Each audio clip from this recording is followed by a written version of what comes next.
Welcome to Tech Talk. In this series, we're going to be breaking down a whole bunch of four-wheel drive products right across the market to help inform, educate, and empower you all to make the best decision on what you need to get for your four-wheel drive and your touring setups.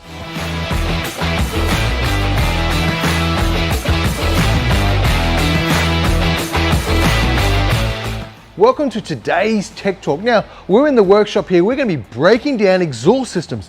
And that is something really close to my heart. You probably recognize the Legendex brand and myself, but today I want to get into the honest, in-depth discussion of what an exhaust is, how they work, what they do for the modern turbo diesel, and we're absolutely going to be breaking down the DPF question. So we're going to get into depth in some parts, but before we go any further, I want you all to know, just leave a comment below. I will spend the time to answer your questions. Now, I don't want to be sitting here selling a bunch of stuff to you. I want to be educating you. So let's get straight into it and break it down. So what is an exhaust system? Now, most of us know, some of us don't know, and a bunch of us think we know. So number one, in a petrol engine, you have the header, which meets all the ports of the engine block into collector cones, forcing their way to the catalytic converter.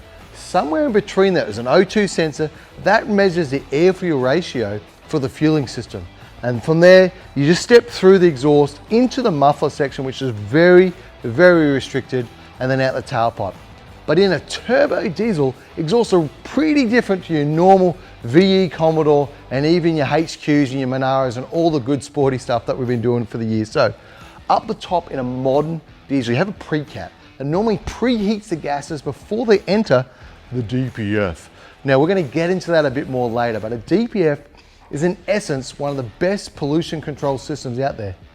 In reality, it's a really in-depth problem and it's not exactly really successful at the moment for a lot of engines, but the idea is to get the pollutions out and deliver clean air. From here, you step through, normally there's like a flex pipe or flexi join, there's a bunch of sensors at times.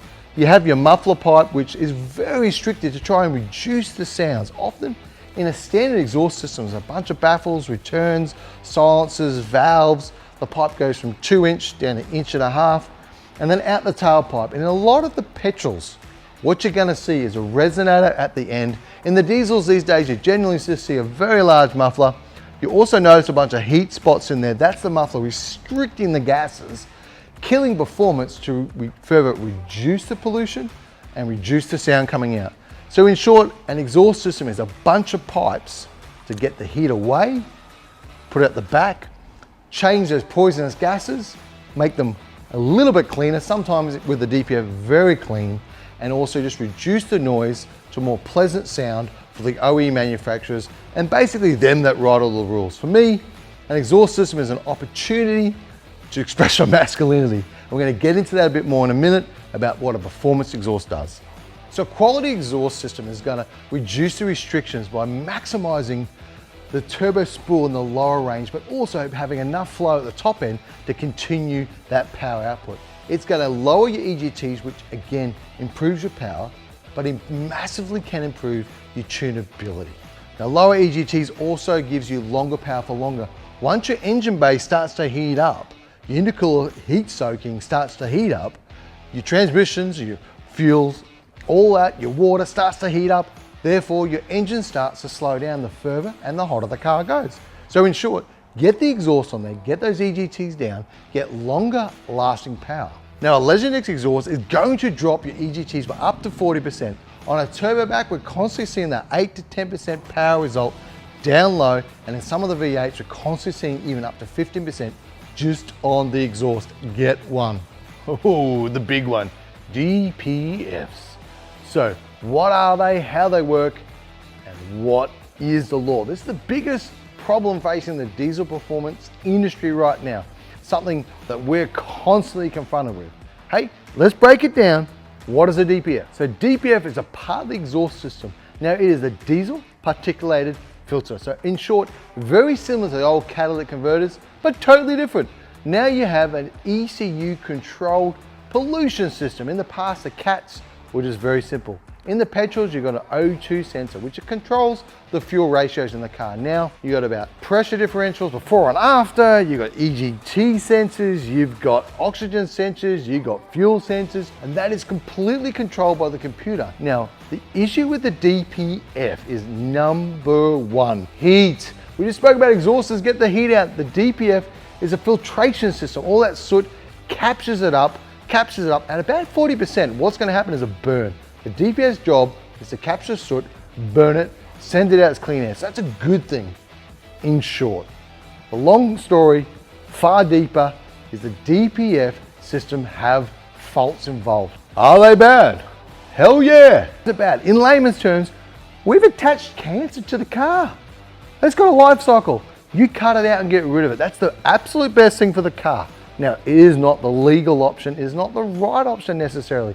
Or you can treat it. You can put a DPF back exhaust on there. That is going to give it the best EGTs during the burn and normally, reducing the pressure on the system. You can put a catch can on the car. You can put a fuel manager on the car. You can do a lot of things. You can tune it in a way. In fact, just maintaining it with the right oil is going to help. Making sure you're servicing your car properly is going to help. Keeping an eye on the burning system. Sometimes you can clean them. Sometimes you can do a ton of things. Treating it is a great option. But the reality is the best thing for the car is to get rid of the thing.